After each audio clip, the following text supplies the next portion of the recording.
essay. So for that, there's empathy, isolation and passion as emotion. For the thread is like a thread is being inextricably connected, and it can be for better or worse. The judgment, and whenever it says to what extent, guys, any question that ever says to what extent, please say the extent. You have to say to a high extent, to a low extent. It's a judgment. If you don't say the extent, you're not answering the question. And in different ways, for this one, you could talk about different tensions between empathy and apathy. It really just depends on what text you're talking about. So now we understand the question, and hopefully you have an idea of what the argument can be. Then you can transfer that interpretation into a thesis. And that's why a plan is so, so important in English. I think if you underline the key words and then you kind of like, I would literally, my planning for English would look like this, where I'd underline or I'd highlight, and then I'd draw an arrow and I'd be like, what words does this remind me of? And what emotions am I going to talk about? And how am I going to say that it threads it? And am I going to say a high extent? And from there on, it's much easier to make that thesis and kind of draft it together. So the best way to learn how to write a thesis is to practice. And that's so, I know a lot of this advice is like, well, duh, but we need to get back to the basics. And the best way to learn how to write a thesis is to practice. Write them out first. And it is actually one of the best study techniques that you can do moving into year 12 is just writing more and more thesis. So what you could do texts that explore this link, allow for the audience to reflect upon this. Indeed, through this examination, a composer may challenge this, prompting the audience to respond like this. That's just an example, like a general one. It doesn't have to be as detailed as that. It can be something shorter, but that's a way that you can fit a lot into just 2 sentences and really get straight to it. But thesis writing is so great. I really recommend that if you guys are studying, go to past questions and try out grab a past question. Instead of writing a whole essay to it, just write a thesis to it. Then grab another one, write another thesis to it. And that way you're exposing yourself to different questions without having to sit the full paper, because writing a full essay for maybe 10 different questions is crazy, but maybe you could write 10 theses in less than an hour. Very, very achievable. So let's pretend the question was, through the telling and receiving of stories, we become more aware of ourselves and our shared human experiences. Explore this statement with close reference to your prescribed text. Then you'd have your thesis, texts which explore the shared human experience of collective ideology and power. And for this specific text, those are the themes. Allow the audience to be made aware of the prevalence in their own world. Indeed, through this examination, an author may challenge the pervasive nature of such power structures, thereby mobilizing the audience to respond in an equally critical manner. And that's just an example of how you could have that thesis, which again, 2 sentences straight to it, but looks at so much and really opens up and answers that question so, so well. I've got another one here that you guys can read. This is actually a year 12 one as well, just so you guys can get a feel at the standard. I know it's so freaky to say this, but like next school holidays, you guys, if you were to come to the lectures, you guys are going to do year 12 lectures. And you guys are about to start year 12. I know you still have the term and you still have your prelims, but year 11 goes by so quick and you're up to the last term.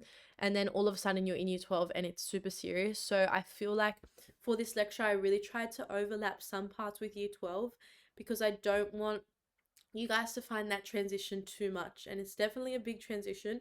But if you get too comfortable in the level of year 11 English, the year 12 transition will feel even scarier. I don't want to freak you out. There's still the same, still essay writing, still creative writing, still short answers, but there's just a different expectation.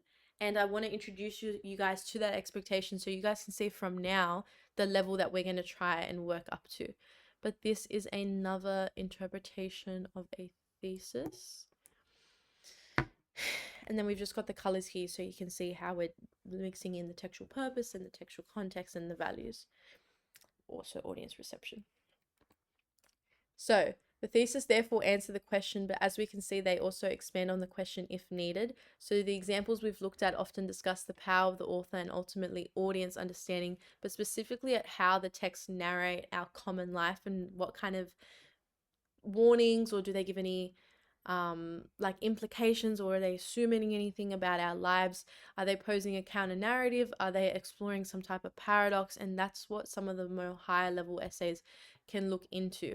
So ideas that make for an effective thesis is a paradox, and saying, well, there's a paradox, which is just a juxtaposition between 2 things, by saying that it narrates our common life, and whether that's a positive narration or negative narration is interesting, and you could explore that. Or also if it poses a counter narrative to what could our lives become. And that's especially if you guys, I know quite a few of my students doing Handmaid's Tale, so if any of you guys have looked at Handmaid's Tale, that's where that would come up. So paradoxes and how it would be used in a thesis is when the question provides you with one or two contrasting ideas and you want to contrast it, or if it says something about complexity, paradoxes is definitely the way to go. Narrates our common life.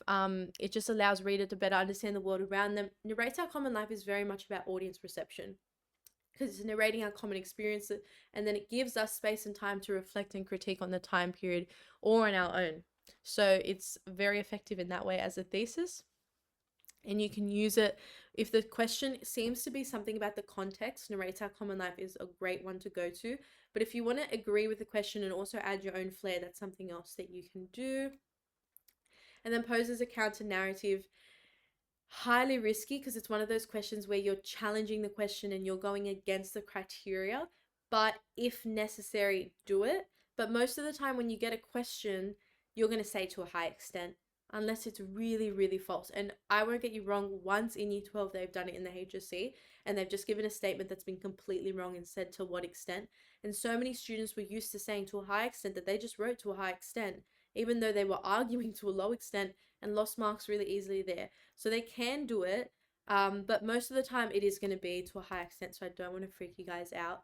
But we can see from our previous examples that they can really be changed slightly to incorporate these ideas, which is why if you kind of have like a general kind of understanding and you know the main purpose and you know the main context and you know the main values of your text, there's not too much that you're going to have to change. You're only going to have to put it in terms of the question, but otherwise everything else is really going to stay as a bit of the base. So I can't stress this enough. Your thesis is your central argument. It's the most important part of your essay.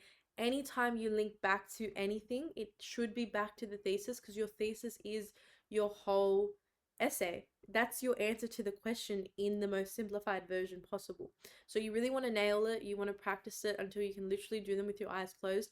And definitely in the lead up to prelims, practicing thesis writing is so important.